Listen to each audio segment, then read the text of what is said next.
Om Swastiastu. Selamat pagi dan selamat bertemu kembali di dalam channel Sang Nyoman Bang Kusuma Jaya. Bisa disebut dengan channel Siwa Sakti Pelebur Dosa. Nah, hari ini Bapak akan memberikan materi tentang tema 1 sub tema 1 ya. Dimana di dalam tema 1 sub tema 1 ada beberapa pembelajaran yang harus dilalui. Nah, untuk itu simaklah video ini sebaik-baiknya, tonton sampai selesai dan jangan mengeluh pada saat belajar. Mengapa? Karena di masa pandemi Covid ini sangatlah dibutuhkan ketabahan dan keseriusan anak-anak belajar di rumah, kurangi bermain, dan lebih banyak belajarnya. Mengapa demikian? Karena dengan belajar lebih banyak, tentunya banyak materi yang bisa diserap, dan ada beberapa materi yang perlu ditanyakan. Silakan tanyakan. Nanti jika Bapak bisa menjawab, Bapak akan jawab. Jika tidak, Bapak pending sementara dan akan Bapak carikan jawabannya atau diskusikan kembali dengan guru-guru yang lain ya. Tentunya yang namanya manusia pasti banyak kekurangannya ya. Yang namanya manusia sama seperti Bapak, biarpun Bapak menjadi guru, tentunya harus belajar juga. Sama dengan anak-anak. Anak-anak waktunya masih panjang sehingga perlu belajar lebih banyak ya. Mari kita mulai dalam posisi layar lebar. Kita lihat dulu layar lebarnya. Ya. Nah, mengapa kita perlu belajar? Tentunya dalam semua materi dalam pembelajaran ini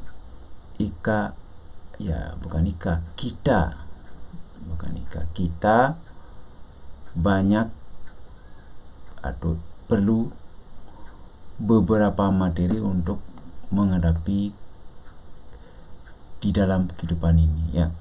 Nah, karena dalam kehidupan ini tentunya banyaklah problem ya, banyak masalah yang perlu kita hadapi, sehingga perlu kita mencarikan solusinya lebih lanjut. Mengapa demikian? Karena kita perlu mempertahankan diri sebagai makhluk hidup dan bisa menjalani kehidupan sampai akhir hayat. Nah, tentunya kita perlu belajar untuk kehidupan ini. Nah, kehidupan ini perlu belajar dari alam. Nah, kita akan belajar tentang IPA di dalam tema 1 subtema 1. Ya, kita mulai.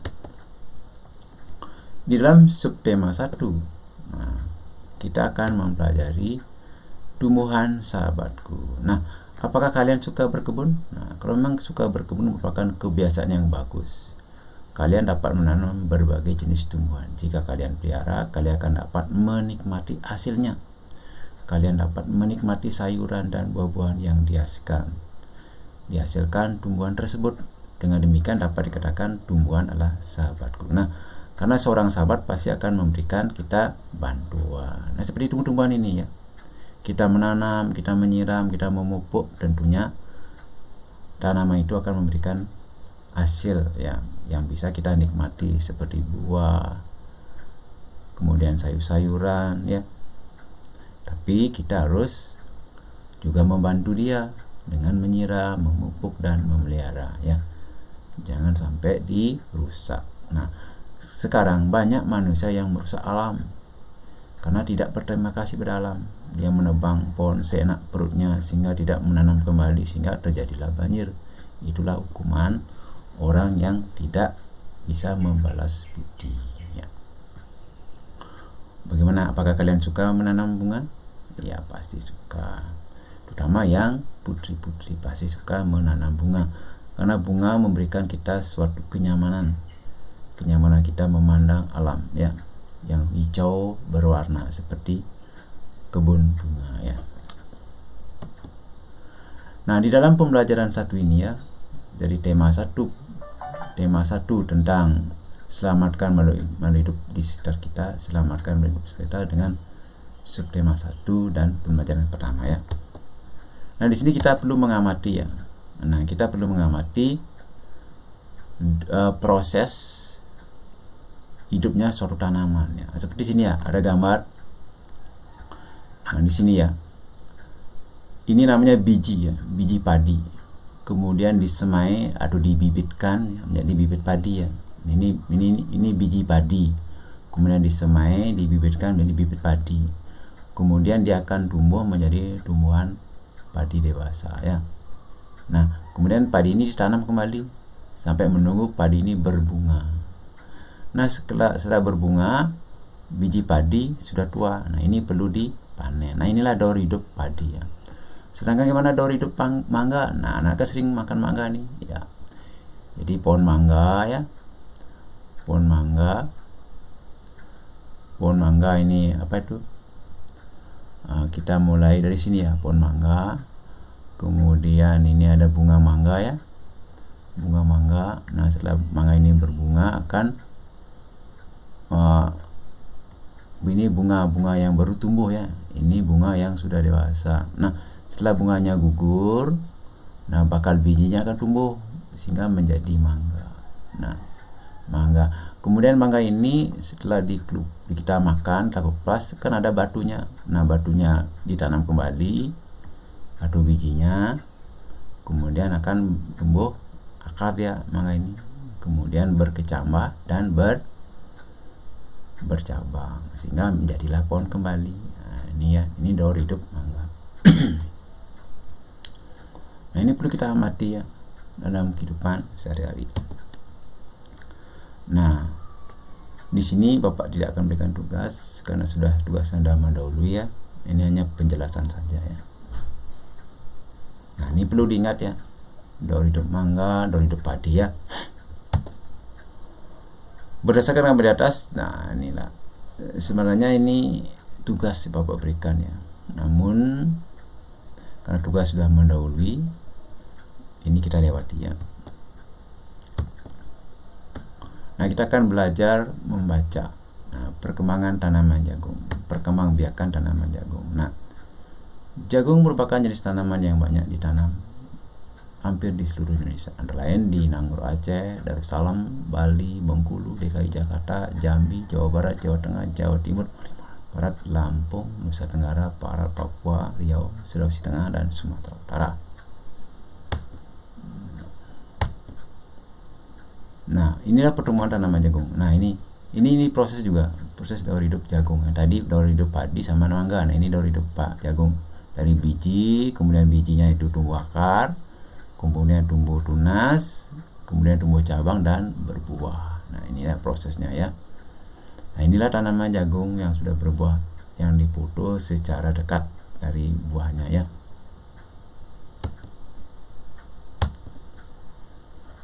Nah, kemudian tulislah ide pokok dan informasi penting dari teks yang berjudul perkembangan tanam jagung dengan mengisi diagram sebagai berikut. Nah, ini kan sudah ya kemarin ya, pemberian tugas kita lewati.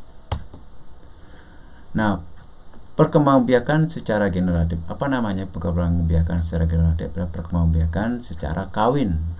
Nah, secara kawin kalau vegetatif tidak kawin dia ya. Jadi ada lawan kata generatif menjadi vegetatif. Sama dengan ada pagi, ada malam. Ada mampu dan ada tidak mampu. Ada gelap, ada terang. Nah, kalau ada generatif, ada perkawinan dan ada tidak perkawinan, namanya vegetatif. Nah, kita akan mempelajari tentang perkembangbiakan secara generatif. Nah, alat perkembangan secara generatif pada tumbuhan adalah bunga. Ya, jadi ada tumbuhan yang memiliki perkembangbiakan secara generatif sempurna adalah bunga ya. Nah, bunga terdiri atas, nah kita sudah kemarin ya. Kita berpresentasi, jadi anak sudah presentasi tentang bagian-bagian bunga ya. Jadi ada bagian bunga terdiri atas tangkai bunga, dasar bunga. Dari tangkai itu di dalamnya ada dasar bunga, kemudian ada kelopak bunga, ada mahkota bunga, ada benang sari, ada putik. Nah, di dasar bunga ini ada namanya bakal biji ya. Ada bakal biji. Kita sudah presentasi tadi, bagus sekali siswa-siswanya ya.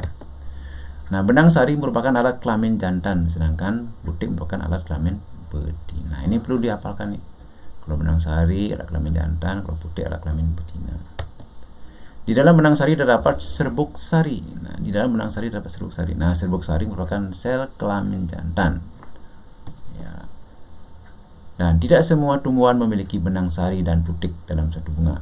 Tumbuhan yang memiliki benang sari dan putik dalam satu bunga disebut bunga sempurna. Nah, seperti bunga pucuk atau bunga kembang sepatu. Ya.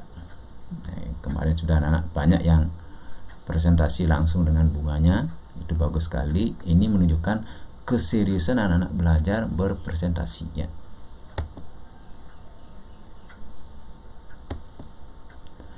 Nah, perkembangbiakan secara generatif atau secara kawin pada tumbuhan dimulai dengan penyerbukan. Nah, jadi dalam perkembangbiakan secara generatif tumbuhan akan memulai dengan secara kawin.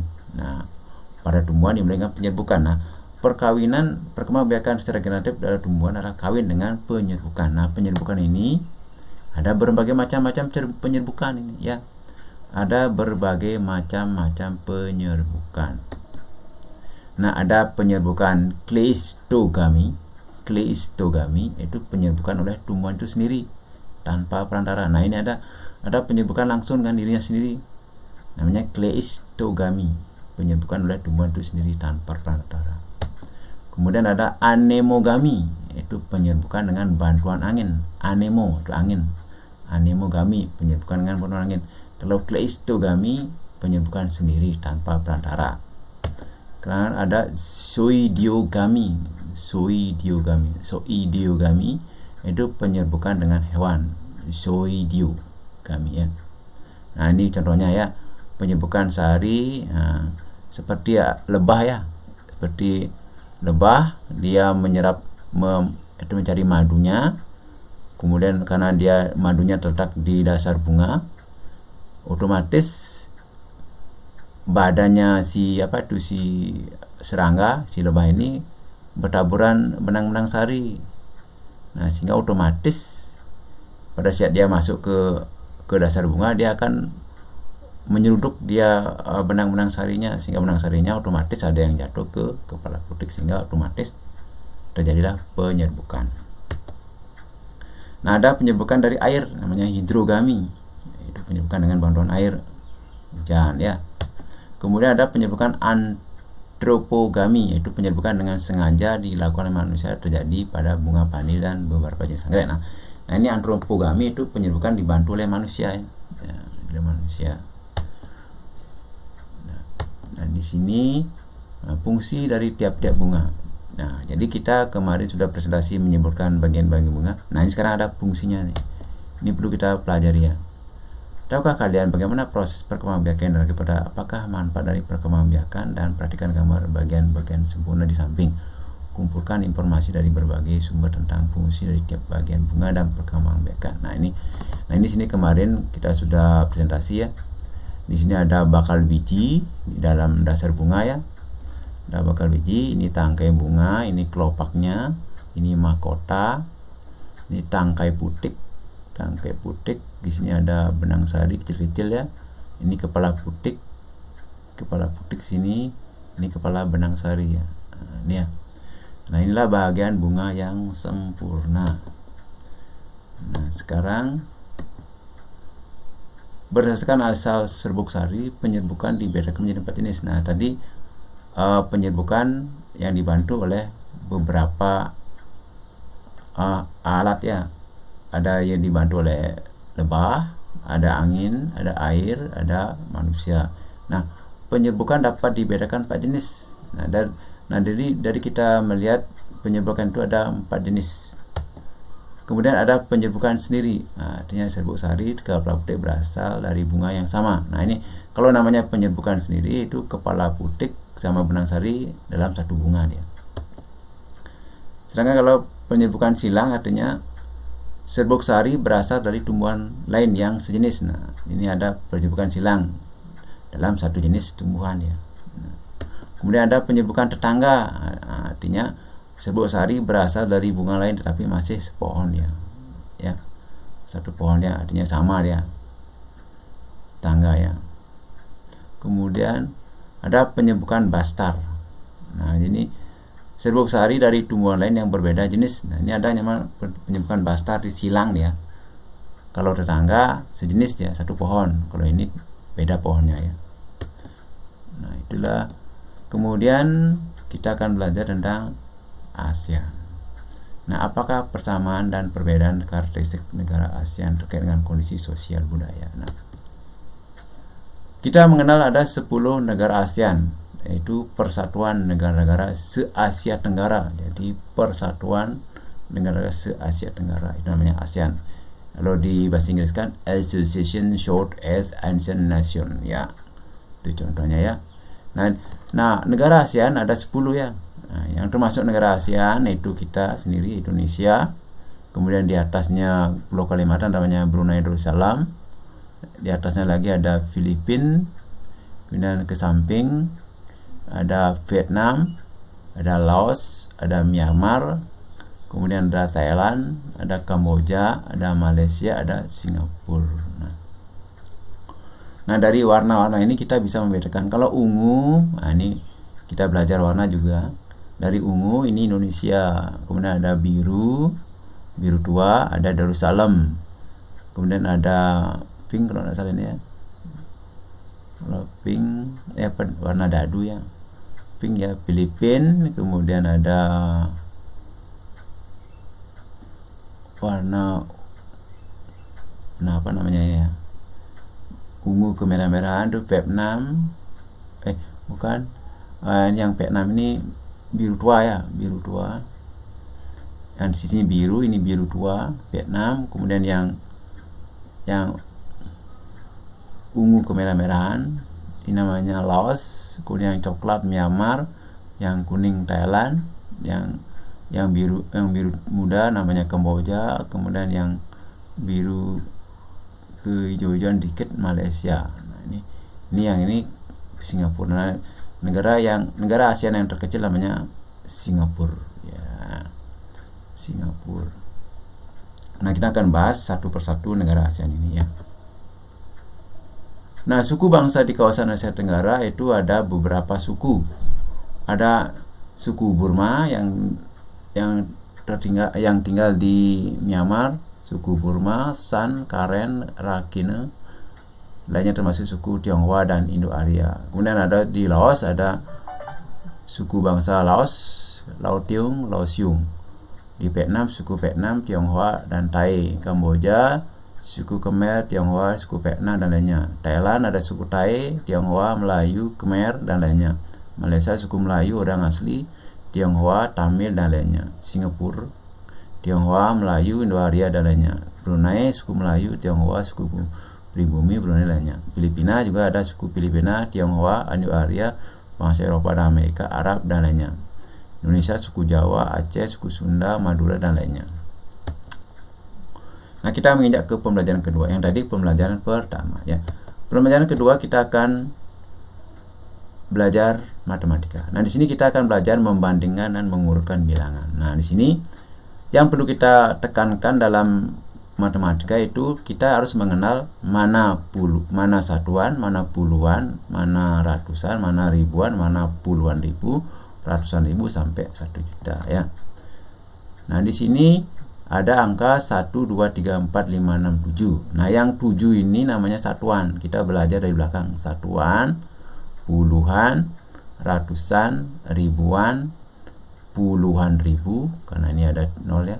Ada ini ratusan ribu, ini 1 juta. Ini bandingannya. Satu, kita pembacaan angka. Nah, pembacaan angka selalu dimulai dari posisi karakter angka terbesar. Nah, jika kita membaca, kita mulai dengan angka yang terbesar. Bilangan yang memiliki 2 karakter, angka terbesar adalah puluhan. Bilangan yang memiliki 3 karakter, ratusan. Bilangan yang memiliki 4 karakter, ribuan, dan seterusnya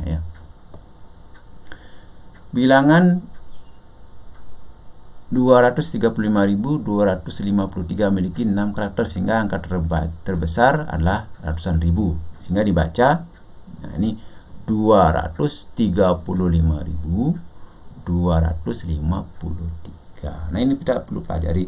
Ini sebenarnya materi kelas 4. Nah kita kembali menggali materi kelas 4. Nah, kemudian kita akan belajar tentang penggunaan tanda pisah angka. Nah, tanda pisah angka memisahkan kelompok angka ribuan, jutaan, dan seterusnya. Ini contoh tanda petik ya. Nah, 1.234.567. Nah, jadi tanda pisah angka berupa titik dia, ya. Angka-angka jika dikelompokkan berdasarkan batas tanda pemisah angka memiliki kelompok angka sebagai berikut. Kelompok angka dasar memiliki 3 angka paling kanan. Kelompok angka ribuan memiliki 3 angka sebelah kiri, tanda pemisah ribuan.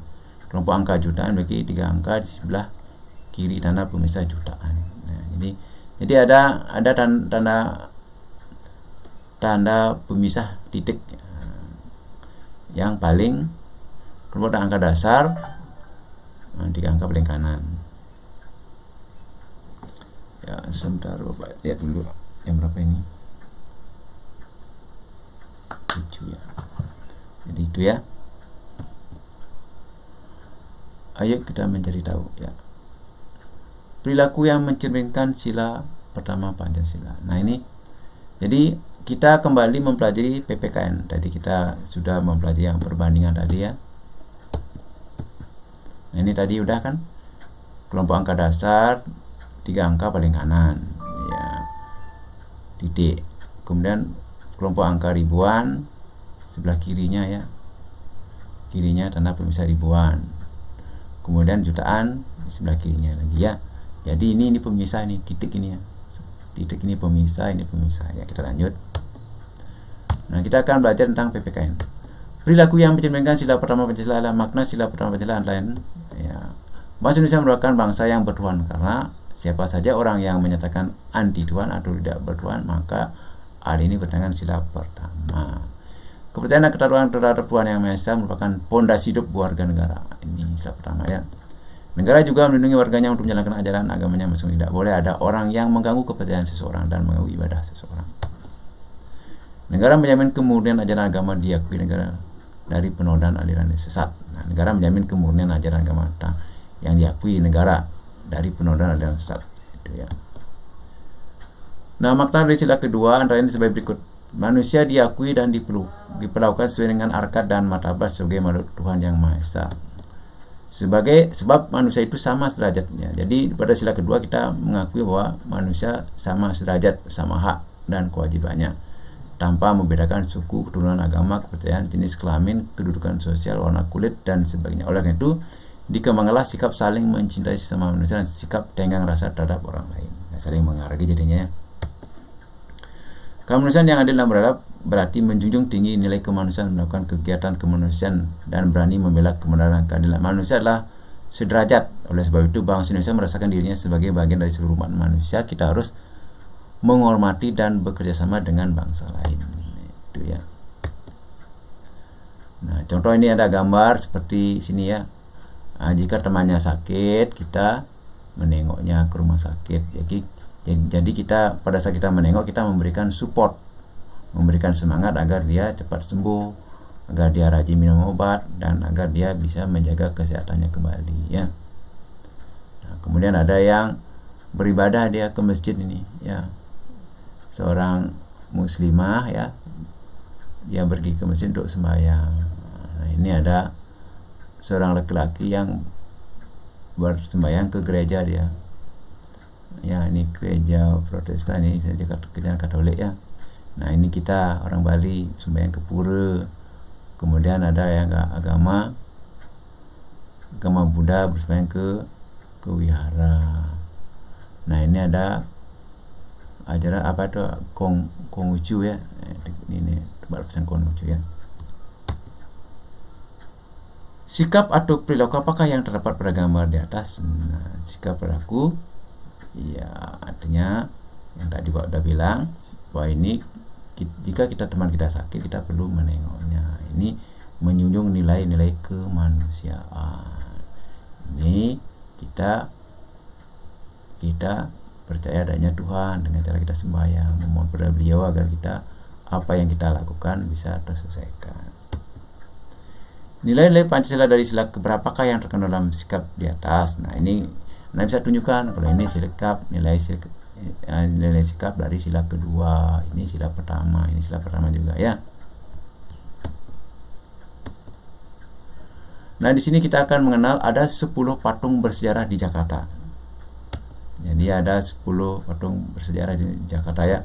Nah, ini namanya Tugu Monas. Jadi ya, yang belum tahu namanya mana Tugu Monas, namanya Tugu Monas karena setiap sinetron ada kita melewati Tugu Monas. Nah, kemudian ada patung Selamat Datang. Nah, di Jakarta ini Bunaran patungnya.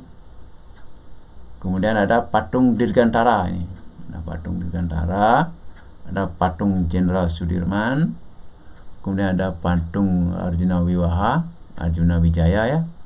Kemudian ada patung pahlawan, ada patung pemuda membangun, ada patung pembebasan Irian Barat, ada patung Pangeran Diponegoro, ada Tugu Proklamasi. Nah, ini dapat 10 patung bersejarah yang ada di Indonesia ya.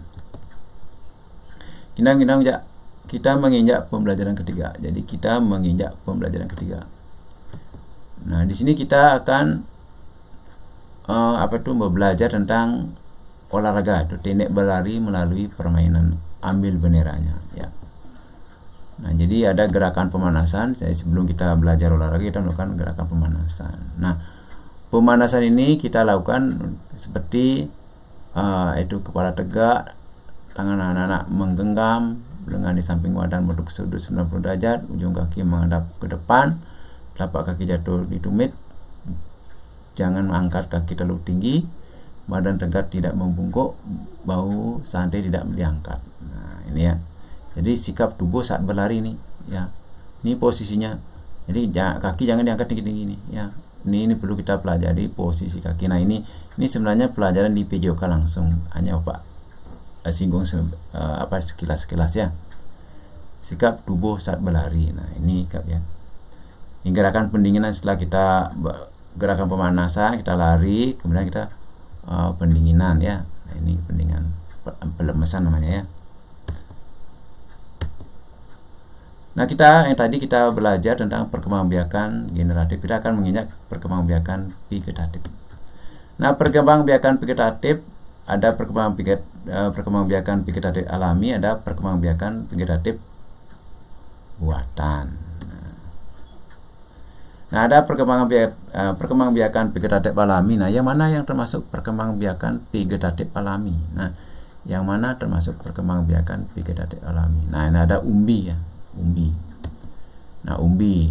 Semua umbi-umbian termasuk umbi lapis seperti bawang, bawang putih, bawang merah, bunga bakung ini ya, berlapis ya. Umbi batang ini ya. Umbi batang, kemudian ada umbi akar, ini wortel umbi akar, kentang umbi batang ya. Ini perlu diingat nih, mana umbi lapis, mana umbi batang. Kalau umbi batang jelas kentang, kalau umbi akar wortel ya. Kemudian ada gerage stolon. Nah, ini gerage ini hampir sama dengan tumbuhan daun pido ya. Nah, pegagan. Nah, daun pido yang di Bali itu namanya pegagan. Kemudian ada pohon stroberi, RBI, semangi, rumput teki. Nah, kita pernah semangi, daun kemangi itu ya, semangi ya. Kemudian ada akar tinggal, rizoma, contoh jahe, kunyit, temulawak, lengkuas, kencur. Nah, akar tinggal batang yang terdapat di dalam tanah. Nah, ya. Kemudian ada spora. Nah, spora terdapat tumbuhan paku, lumut, dan jamur. Nah, kuning-kuning ini namanya spora ini. Ya. Kemudian ada tunas. Nah, ada tunas. Tunas adalah tumbuhan anakan yang muncul di samping induknya. Contoh adalah pohon pisang, bambu, tebu. Nah, ini tunas. Tunas daun terdapat pada cocor bebek. Tunas yang tidak tumbuh pada batang disebut dengan tunas adventip. Jadi tunas daun adalah tunas adventip, yaitu tunas yang tumbuh tidak di batang tapi di daun. Kalau yang tebu, bambu, pisang itu tumbuh di ini pisang ini tumbuh di akar ya. Bambu tebu tumbuh di batangnya dia ya. Ya. Kemudian ada perkembangbiakan vegetatif buatan. Nah, di sini ada stek. Apa yang namanya stek? Yaitu tumbuhan yang dipotong batangnya, kemudian ditanam langsung. Nah, ini ditanam langsung biasanya dia posisi miring agar cepat tumbuh dia. Ini kan posisi tegak lurus ya. Kemudian namanya cangkok. Nah, ini proses mencangkok. Yang pertama, batangnya dikelupas dulu, kulitnya, kambiumnya. Ya udah dikelupas begini, nanti diisi tanah lalu dibungkus. Nah, nanti setelah dia tumbuh akar baru dipotong, baru ditanam kembali. Ya, itu cangkok ya secara singkat. Kemudian ada tempel okulasi. Nah, ini kalau tempel okulasi batangnya juga dikelupas, tapi yang dikelupas adalah mata tunas. Mata tunas baru di sini ya. Dikelupas. Udah, mata tunasnya dikelupas. Kemudian diberikan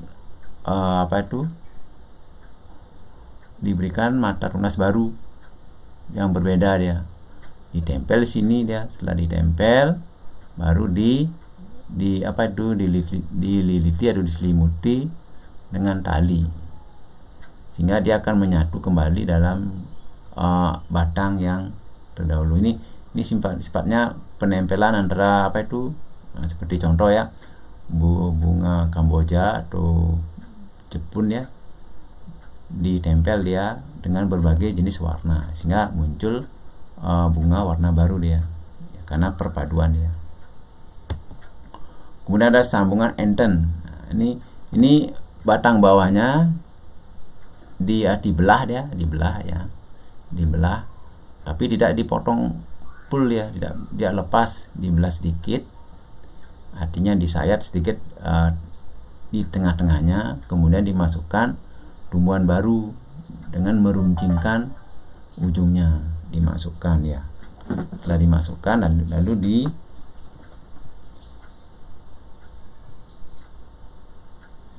lalu ada telepon masuk.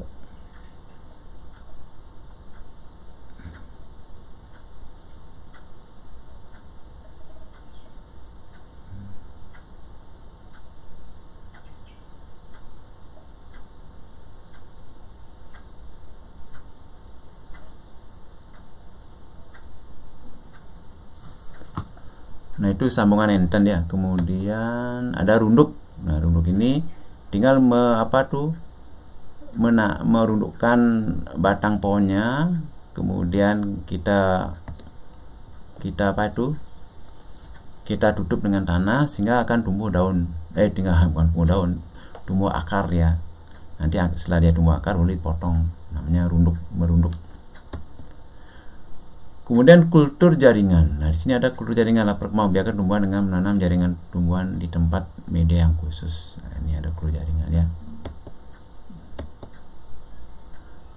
Nah, setelah anak membaca buku tersebut ya,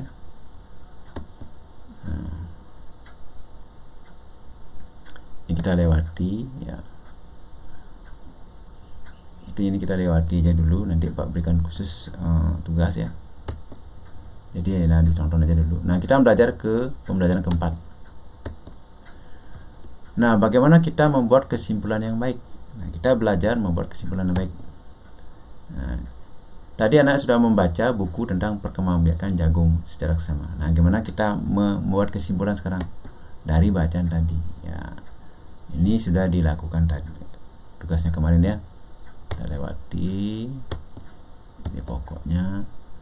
Nah, yang penting kita sekarang belajar tentang sikap dan perilaku yang sesuai dengan nilai Pancasila sila ketiga. Tadi kan sudah sila pertama, sila kedua, dan sekarang sila ketiga. Nah, sila ketiga merupakan pengembangan sikap saling menghargai antar suku, agama, ras, dan antar golongan. Ya. Mengembangkan sikap saling asah, saling asih, saling asuh. Nah, ini sila ketiga nih. Artinya menyambungkan sila kedua dalam praktek. Yang tadi kan baru seperti teori ya, begini. Sekarang ketiganya berpraktek ya, sikap saling asuh agar terjadi persatuan ini. Ya, tidak membedakan warna kulit, suku dan etnik. Ya, sama juga kalau kita sudah tidak membedakan, berarti kita akan menuju persatuan dan kesatuan. Membina persatuan dan kesatuan demi terwujudnya kemajuan bangsa negara. Nah, ini sikap sila ketiga. Nah, ini contohnya. Di dalam kita berdiskusi tentang mata pelajaran, kita tidak membedakan mana suku yang lain, mana gini, mana agama yang berbeda, tidak. Jadi kita berdiskusi sederajat, sama ya, demi persatuan kita ya. Juga gotong royong termasuk sila ketiga di sini gambarnya, gotong royong ya. Di sini diskusi masuk diskusi ini termasuk sila ketiga dia. Jadi menjalin persatuan dia antar suku dia. Ya, menjalin persatuan antar suku dia. Ya, jadi dalam diskusi juga termasuk sila ketiga, itu menyatukan diri dalam persatuan untuk mencari solusi atau jawaban dalam suatu permasalahan ya. Kemudian ada, nah ini ada namanya apa? Gotong royong membersihkan sekolah. Ada bekerja di membersihkan halaman, ada membersihkan lantai sekolah dan lain sebagainya ya. Nah, sekarang kita akan belajar matematika kembali ya. Tadi sudah kita belajar tentang nilai tempat ya. Jadi gimana, mana puluhan, mana satuan, dan mana ini, dan cara membacanya sudah tadi ya. Ini hanya kita mengulang kembali materi kelas 4. Operasi hitung campuran. Jadi operasi hitung campuran adalah operasi hitung bilangan yang meliputi penjumlahan, pengurangan, perkalian, dan pembagian. Kemudian ada operasi penjumlahan dan pengurangan adalah setingkat. Urutan pengerjaannya mulai dari kiri. Nah selanjutnya kita menemukan operasi penjumlahan dan pengurangan adalah setingkat. Seperti, halo, ngejot ya. Operasi penjumlahan dan pengurangan kalau setingkat ya dimulai dari kiri ya. Nah, jadi yang mulai dari kiri berarti 157 ditambah 456. Ini dikurung dulu ya. Kita mulai dari kiri, kita jumlahkan dulu, baru dikurangi. Nah, setelah dapat penjumlahan dari 157 tambah 456 sama dengan 613, baru dikurangi 204, jadinya 409 ya. Jadi operasi penjumlahan dan pengurangan setingkat ya, mulai dari kiri. Itu aturannya ya. Kemudian ada aturan operasi perkalian dan pembagian juga setingkat. Diurutkan dari kiri juga. Nah, dari kiri, tetap dari kiri, karena pembagian dan perkalian sama dia. Nah, ya. Jadi kita kurung dulu perkaliannya 26 kali 10. Setelah dia dapat hasil perkalian, baru kita bagi. Nah, jadi kita prosesnya dari kiri dulu, karena dia setingkat. Kemudian kalau jika dalam operasi campuran dapat tanda kurung, maka operasi hitung dalam kurung dikerjakan pengawal. Nah, kalau kita menemukan soal seperti sini ya, seperti ada penjumlahan, ada pembagian. Nah, mana yang dikurung dalam kurung itu dikerjakan dulu, sehingga 650 tambah 350 itu kita jumlahkan dulu menjadi 1000 dibagi 10 nya 100. Nah, ini aturan dari hitungan campuran, ini perlu diingat. Nah, itu kemudian pembelajaran kelima, kita akan belajar tentang geografis dua negara ASEAN. Nah, kita akan belajar geografis 1, keadaan alam di dua negara di Asia Tenggara. Nah, ini. Kemudian, nah ini karakternya ya. Kita boleh ambil negara mana saja boleh ya. Nah, kita lewati, nanti Pak berikan tugas khusus ya. Kemudian kita kembali ke operasi hitung campuran.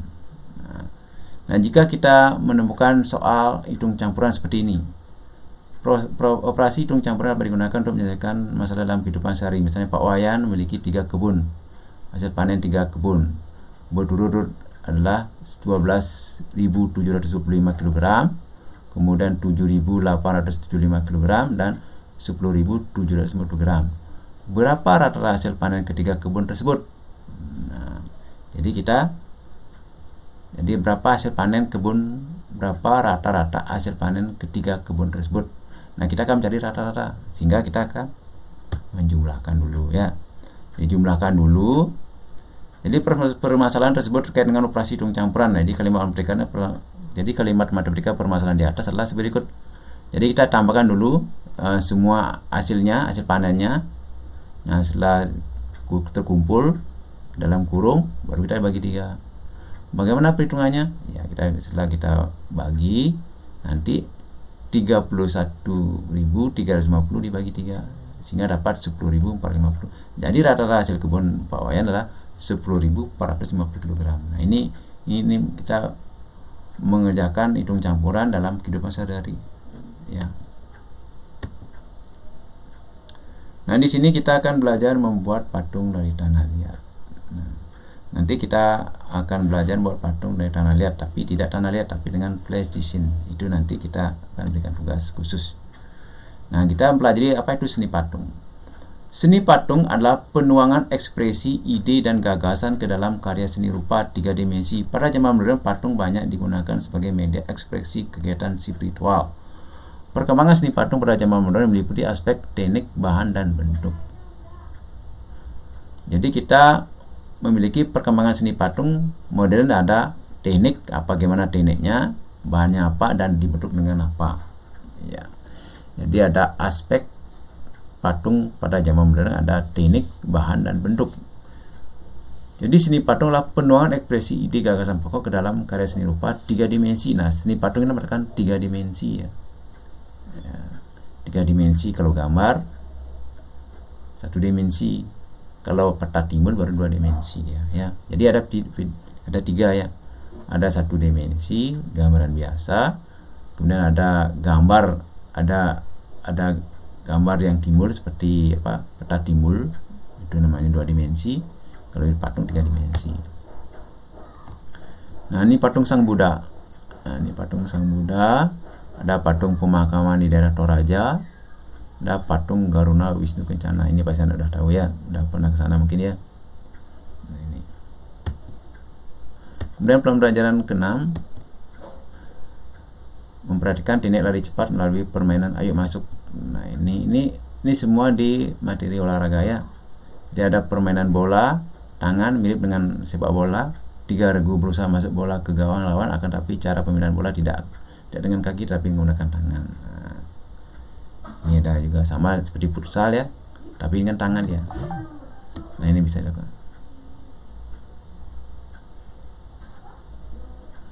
Apakah yang kalian pelajari permainan bola tangan? Itu kecepatan. Apakah yang boleh, tidak boleh di istilah permainan bola? Mengapa sebuah bola melakukan olahraga perilaku yang boleh? Nah, di sini, ya, Bapak berikan kebebasan, artinya di sini artinya jadi ini merupakan wewenang dari guru PJOK, ya. Jadi Bapak tidak bisa menjelaskan lebih lanjut, ya, biar tidak merebut wewenang dari guru PJOK, ya. Kemudian kita menyebutkan kondisi lingkungan tempat tinggal. Nah, ini. Nah, disinilah anak-anak belajar membuat sebuah laporan.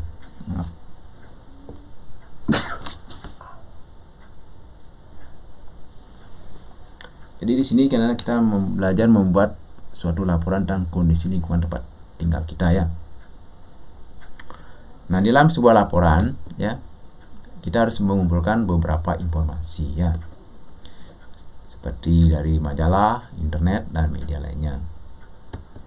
Nah, jadi kondisi geografis yaitu ketampakan atau bentang alam serta jenis tumbuhan dan manfaatnya bagi kehidupan penduduk, ya. Jadi kondisi geografis sama dengan ketampakan atau bentang alam serta jenis tumbuhan pada manfaat bagi kehidupan penduduk. Nah, ini, ya. Kemudian ada kondisi ekonomi.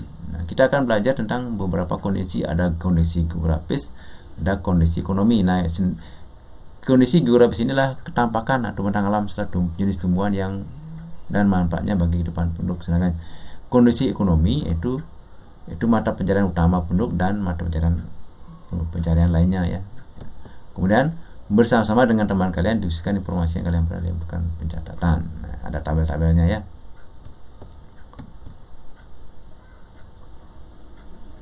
Nah, itu kita lewati.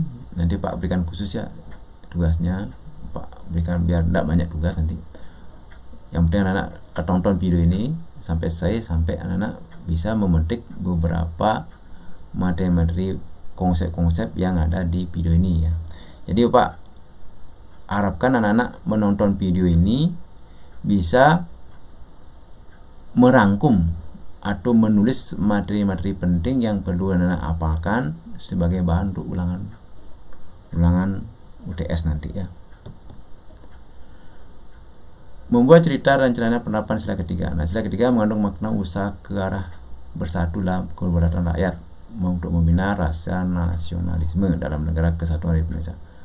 Bersama kelompok kalian buatlah cerita rencana penerapan sila ketiga berkaitan dengan kondisi geografis di wilayah Indonesia. Bacakan cerita kalian di depan.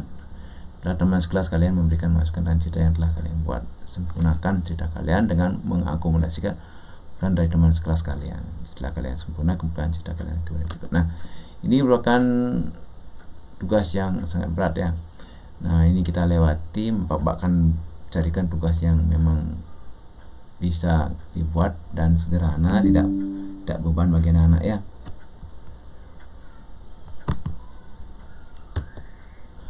Nah, demikianlah pembelajaran tema 1, subtema 1 dengan 6 pembelajaran pokok ya. Ada pembelajaran pertama, kedua, ketiga, dan sampai pembelajaran ke-6. Dan Bapak harapkan tonton video ini baik-baik ya. Simak video ini baik-baik, pahami dan mengerti materi-materi yang ada di video ini. Agar lebih mudah anak-anak memahami materi tersebut, Bapak harapkan catat materi-materi penting yang ada di video ini ya.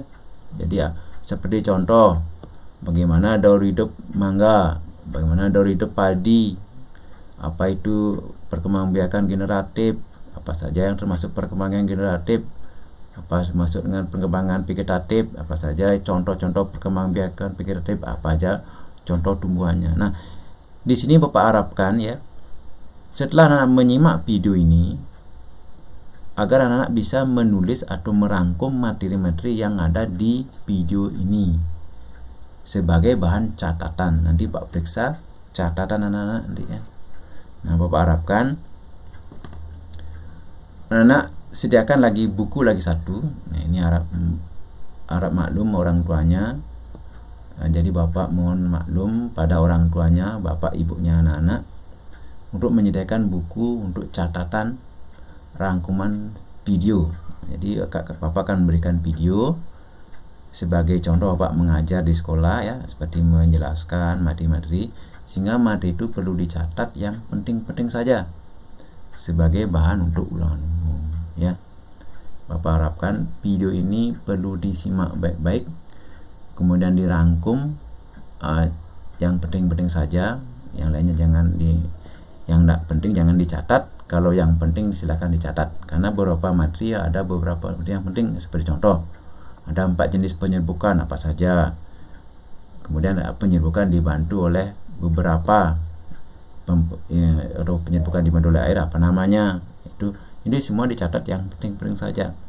Bapak mohon sekali video ini disimak baik-baik, mungkin bisa berkali-kali video ini disimak dan dicatat, dirangkum materi-materi pentingnya sebagai catatan anak untuk persiapan UTS yang akan datang atau ujian tengah semester. Itu semua tergantung pada anak-anak. Kalau anak-anak rajin menonton video, rajin mencatat hal-hal penting yang ada di video sebagai bahan catatan, kemudian setelah mencatat anak rajin membaca catatan tersebut, otomatis anak-anak akan memahami materi dan bisa menyimpan materi tersebut dalam otak, sehingga setiap akan ada ujian atau ulangan, baik ulangan apapun, anak bisa menjawab karena udah tersimpan di otak. Nah, harapan Bapak, kita bersakit-sakit dahulu, bersenang-senang kemudian ya, seperti kata pepatah, berakit-rakit dulu, bersenang-senang kemudian, bersakit-sakit dahulu baru bersenang-senang. Jadi kita bersakit-sakit dulu, artinya kita belajar memahami video, mencatat, membaca, dan otomatis setelah anak ulangan akan mampu menjawab. Itulah namanya kebahagiaan seorang guru jika anak-anaknya mau menuruti semua perintahnya ya. Sama dengan Tuhan. Kalau semua umat manusia mengikuti perintah Tuhan, Tuhan itu akan baik dan akan selalu membantu anak-anak, ya. Sama dengan Bapak. Kalau anak mau mengikuti perintah Bapak, mencatat, menonton video, mencatat, kemudian menghafalkan, tersimpan di otak, pas Bapak memberikan ulangan, jelas anak-anak mampu menjawab, gitu ya. Jadi anggaplah anak-anak menonton video seperti Bapak mengajar di kelas anak-anak sendiri, ya. Itu ya.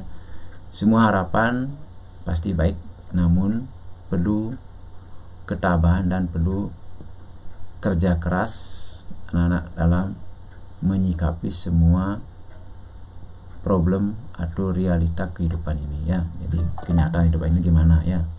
Itu Pak mohon diri dan ucapan permohonan santi. Om Santi Santi Santi.